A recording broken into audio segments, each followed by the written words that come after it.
it's Angie from Canterbury Trails Farm. Today we're going to be making I'm not sure what the name is, but I'm calling it a surgical face mask elastic guard. There's been a lot of talk out on the internet that a lot of the doctors and nurses and the other people that are having to wear the face mask with the elastic over the ears, that their police officers, firemen, are developing sores behind their ears.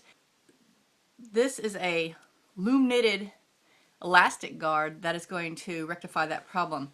It goes on the back of your head, and obviously I'll post pictures, and has two 1-inch diameter buttons, and the elastic strap. The idea is the elastic strap hooks over those buttons. This goes behind the head, and the elastic stays put, and you don't have to put it over your ears. Mine is getting caught on my earrings. So let's see here. So obviously I would take a little bit more care putting it on, but so the elastic from the face mask just hooks onto those buttons. So I made 3 different variations, just looking at different kinds of yarn. This was all cotton, this yarn here. I also intentionally made them about 1 inch longer than they need to be, because I obviously did not pre-wash my yarn, so it's going to shrink. This might not shrink because this is recycled yarn. This was cotton, the yarn. So this is a oatmeal. It was like flecked. It was nice. Yarn, cotton, 100% cotton yarn. I like the color, but my thought after I made it was that if I was a doctor or a nurse or somebody that was using this regularly, I might not want this light color because it might get stained from hair oils or hairsprays or whatever. You know, it just might show dirt faster. And although I'm sure everyone's washing everything, you know, you don't want something to get stained. You just, even if you're working in an emergency situation, you're still conscious of that kind of thing. This one was a gray acrylic, and this one will probably shrink. These are a little bit bigger buttons, but this is a good project to raid that button box. So these were a little bit bigger. These are like coat buttons, but they'll work. You also have to remember that people have different size heads and, you know, different shaped faces, and a bigger button might work for somebody's, you know, head size. This is the kind that I'm going to be showing today. I really liked this yarn. Unfortunately, I don't know what it is, because it's one of those yarns that I bought in a big lot off of eBay or a garage sale or somewhere. I know it's an acrylic, and it has almost a smooth texture to it, like it's, I don't know, it's acrylic though, and it's variegated. It has these lots of nice darker, almost fall or jewel kind of colors, grays, blacks, browns, deep purples, and deep blues. And I just thought it was a really nice color for either if you don't want it to show and want it to blend with a lot of different hair colors, or it just goes with a lot of different colors too. And it just has a really nice weight and feel to it. And so we're going to be loom knitting it on if you watch a lot of my videos, and I will post the link to the chair booty video, because in that video I actually show you how to loom knit. In this video, this is a project video. I'm assuming you know the basic E-wrap stockinette stitch, and that's all I ever use on any of my projects. I only use that one stitch. I know there's lots of fancy stitches out there, but this stitch works for me. It's very versatile, and I don't see the point in shaking it up. Standard E-wrap stitch with no cuff. I've just done a tube. On most of these, I was aiming for between 6 and 8 inches. This one's about 6.5. So that's good, because there probably will be some shrinkage upon washing. So you're just making a tube. And if you have a very small loom, that's great, but I use the interior ring of this daisy wheel because it just works good for me, and so that's what I've always used. So I've done the 6.5 inch. Like I said, I aimed between 6. This one was, I think, more like 7.5. So try to do 6.5, 6 to 8. Like in there is a good measurement. So we're just going to take it off the loom, just like you would do if you were making a hat.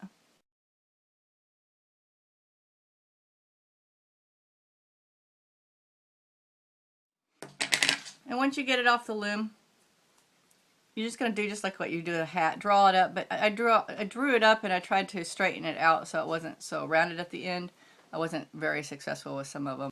And then I'm just going to do a blanket stitch to close it across the top, just again trying to square off the edge. And then I'm going to go back around the top again. The idea here is you want to make this strong because it's going to be getting a lot of, yank and pull, and no one has time to worry about this when you're using it. So when I get the one end done, I go back to the other end, the open end that I originated on because I didn't make a cuff. And because you can't make a knot like regular sewing because it will go right through, I just sort of made a stitch and then tied it. Okay, and I'm just going to close this in the same way I did the other one. This one, the one end usually ends up a little bit more square because you're not having to, you're not drawing it up. So all of that will depend on if you're able to draw it up more square. You technically don't have to draw it up at all, I guess, if you don't want to, but to me it just seemed like it was better closure there. Okay, and then I'm going to go back over it twice again, just like I did the last side.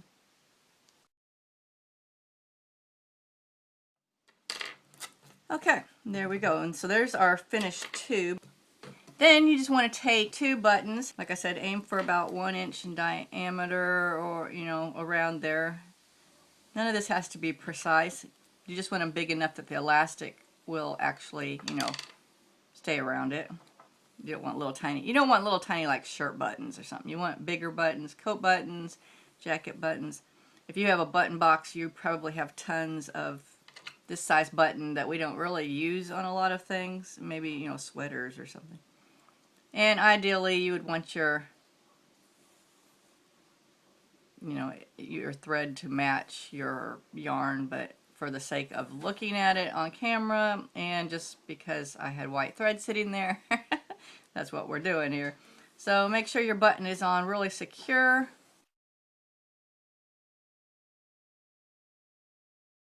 I did it about 1/4 of an inch away from the end. Now I did have the thought to put multiple buttons, like 4 buttons, which you could do.